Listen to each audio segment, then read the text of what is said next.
Good morning दोस्तों। देखिए हमारे पास बहुत ही इंपॉर्टेंट क्वेश्चन है।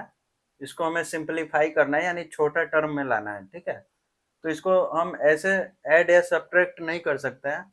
जैसे कि देखिए यहाँ पे अगर 2√2 प्लस 3√2 रहेगा, तो हम अगर ये वाला टर्म सेम है तभी मेरा ऐड होगा। ठीक है, जैसे √2 सेम है तब ये मेरा 2 और 3 ऐड हो जाएगा, यानी कि 5√2 हो जाएगा। ठीक है, यही चीज को हमें समझना है, यानी इसको हम सेम टर्म में करेंगे, करने का कोशिश करेंगे। तो देखिए क्या क्या हम कर सकते हैं। 5√12, √12 को क्या लिख सकते हैं, 4 into 3 लिख सकते हैं। ठीक है, और देखिए 75 को क्या लिख सकते हैं, 25 into 3। ठीक है, ऐसा टर्म करना है कि एक स्क्वायर के टर्म में हो और एक ऐसे हो। जैसे 4 का स्क्वायर रूट क्या हो जाएगा, 2 होगा, 25 का 5 हो जाएगा। वैसे ही उसको भी करना है।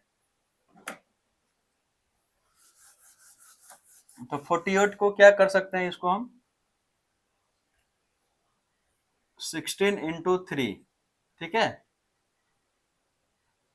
तो देखिए ये स्क्वायर स्क्वायर रूट किसका हो जाएगा, 16 का स्क्वायर रूट क्या होगा, 4 हो जाएगा। यानी कि एक टर्म मेरा स्क्वायर के टर्म में रहेगा और एक नॉर्मल रहेगा। तो इससे क्या होगा कि मेरा देखिए इससे क्या हेल्प मिल जाएगा, ये 4 का 2 आ जाएगा बाहर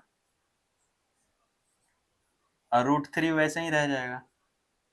4 अब 25 का 5 बाहर आ जाएगा और √3 ऐसे ही रह जाएगा, प्लस 16 का 4 आ जाएगा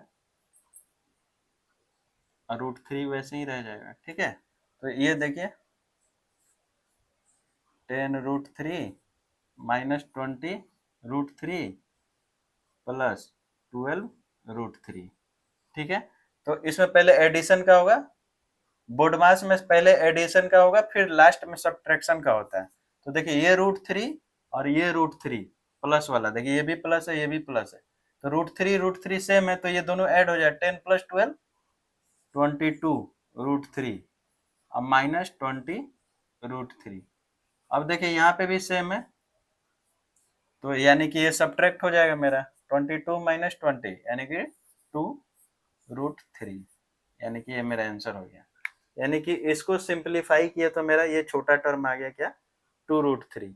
तो अब हमें ये देखना है कि 12 को हम 4 into 3 क्यों लिखे, क्योंकि एक हमें स्क्वायर के टर्म में मैक्सिमम वाला बाहर निकालना था। जैसे 75 था, तो 75 था, तो इसको कैसे लिख सकते हैं, 3 से 25 और 5 से 5, यानी कि इसको हम 5 into 5 into 3, यानी कि एक स्क्वायर के टर्म में ये हो गया 25 into 3, यानी कि एक 5 मेरा बाहर आ जाएगा, इसीलिए इसको 25 into 3 लिखे। वैसे ही 48 को हम लिखते, तो 48 को लिखते तो क्या लिखते, 2 से 24, 2 से 12, 2 से 6 और 2 से 3। तो ये देखिए 2 into 2 और 2 into 2, यानी कि इसको 2 दूना 4, यानी 4 into 4 16, 16 into 3, यानी कि स्क्वायर वाले टर्म को एक साथ लिख लिए, यानी ये दोनों का मल्टीप्लीकेशन कितना है, 16 into 3।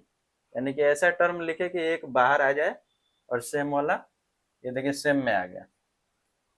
तो स्क्वायर वाले टर्म को एक स्क्वायर के टर्म में रहेगा और एक नॉर्मल रहेगा, तो इससे क्या होगा, स्क्वायर वाला टर्म उसका रूट बाहर आ जाएगा, सेम में हो जाएगा। फिर बहुत ईजी है। थैंक यू दोस्तों।